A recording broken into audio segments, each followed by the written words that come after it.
I'm here at the headquarters of multinational corporation Gainsborough Dahl Transglobal, where a group of students have gathered to demand answers they hope will lead them to their friend and classmate Roger Kaplan, an alleged GDT intern who disappeared more than 10 days ago.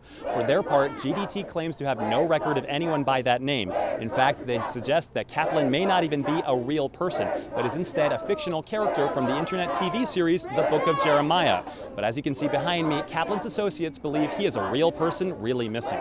So who is Roger Kaplan, and why is he at the center of this controversy? Zooby News set out to find the real story. It all started with a game, but not your average game. An alternate reality game, or ARG for short, where real-life events, virtual clues, and online communities intertwine with a fictional story. Kaplan's involvement began with this poster, one of many on this college campus, advertising an upcoming lecture by a Dr. Calbert Davenport. This poster was, in fact, Chapter 1 of an elaborate ARG. This particular ARG accompanied the web series The Book of Jer3miah. The story of the Book of Jer3miah centers around Jeremiah Whitney, a freshman on this campus who was given a Mesoamerican box. This box is a sacred trust. Do not tell anyone about this box, no matter the threat, and there will be many threats. This box and its mysterious contents put him at the center of a dangerous conspiracy perpetrated by a company that is revealed in the ARG to be GDT. Created here on campus by Jeff Parkin and Jared Carden and their class of only 30 students, the show was produced in a single semester and with no major funding, a groundbreaking first for any university. The New York Times, in an article published yesterday, called it a well-crafted mystery, highly interactive, and a tight, suspenseful little series. But for many, including Kaplan, it became much more than just a little series. I met Dr. Davenport at the Manti Library. He seemed kind of nervous. But we became friends, and I got him to come give a lecture about ancient and modern conspiracies, and then it got canceled. Fortunately, I'd set up the website already so people could help me figure these things out. There were forums, photos, and videos, all with hidden clues and puzzles leading to more information, and there were tons of people, just like me, who signed up and just wanted to know what was going on. So in episode 1, we noticed that there's all these flyers in the background that say the star, okay? So Roger figures out that the star is an actual sculpture that's in the humanities building. So there somebody left a map that led us to the fire escapes in the library that had the login and a password to the new website. And I'm telling you, Roger was amazing at the game. But no, not just Roger, he and Sarah both. Did you ever meet Roger face to face? No, I never saw Roger face to face, but he never posted anything online. So we mainly just interacted over the internet. One morning we found this slid under our door, and it was really crazy because we knew the ARG creators knew where we lived, but we couldn't figure it out. And then Roger discovered that the whispered sound in episode 4 is Massasoit. And that's the name of this statue.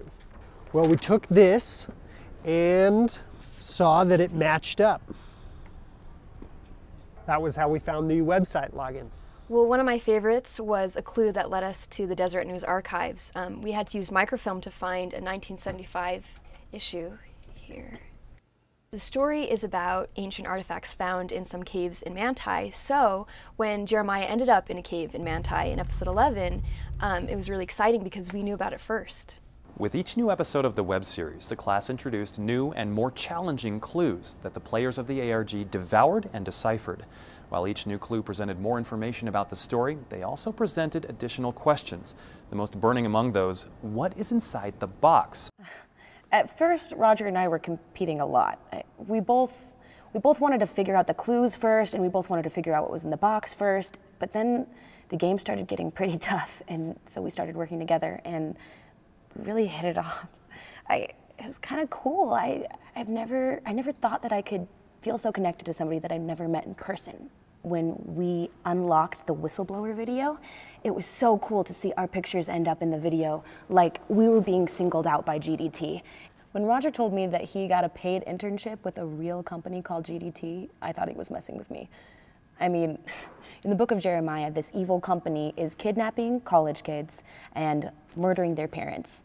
So to find out that GDT was a real company that specialized in all these positive youth outreach groups sounded sketchy. I told him not to take the job, but Roger would do anything that would get him closer to the box. It was at this point that the lines between reality and fiction became even blurrier. After he started working at GDT, he was paranoid. He said he felt like someone was monitoring him or like he was always being watched. And one day he sent me this text message and it said that I needed to meet him by the first symbol that we ever solved together. And he said that he was going to tell me what was in the box, but he had to do it in person. I trusted Roger and I was really worried about him. So I came here and the building was entirely empty. With all of Roger's talk about being followed, I was pretty scared too. So I hid up here and just waited for Roger to get here. And I saw this guy walk in and I thought it might be Roger, but I've never actually seen him in person. And if he was being followed, I didn't want to give him away. So I just kept watching. So the guy stopped down there by the pendulum, and then he must have heard something because he ran behind the kiosk. And I couldn't see him, but I heard a yell and then some sort of scuffle, and then everything just went quiet. When I ran down there, he was gone. He must have been protecting me. In the Book of Jeremiah, a man named Luke Dahl, played by an actor, tries to recruit Jeremiah as his personal assistant for his company GDT. However, Luke Dahl is also the name of the actual CEO of the real-world GDT. Just this morning, GDT released a statement that they have never employed a Roger Kaplan. Also, the players of the ARG say that as of a few days ago, all of Kaplan's... Mr. Dahl, what do you have to say about the disappearance of your intern, Roger Kaplan? We made a statement on that this morning. I have no comment. Are you saying that all of these people are lying about their friend? I didn't say that. These people are saying that you're lying to them.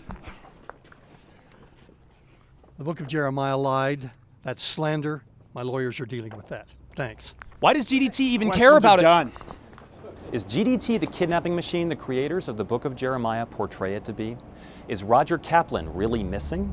Or is he just another character in this tangled web of fact and fiction? Further investigation led us to this address where Kaplan allegedly lived.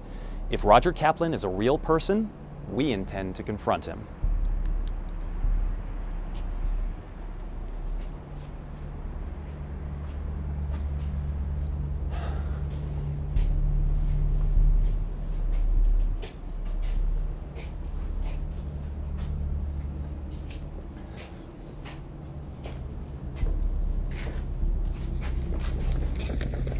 Oh, look out!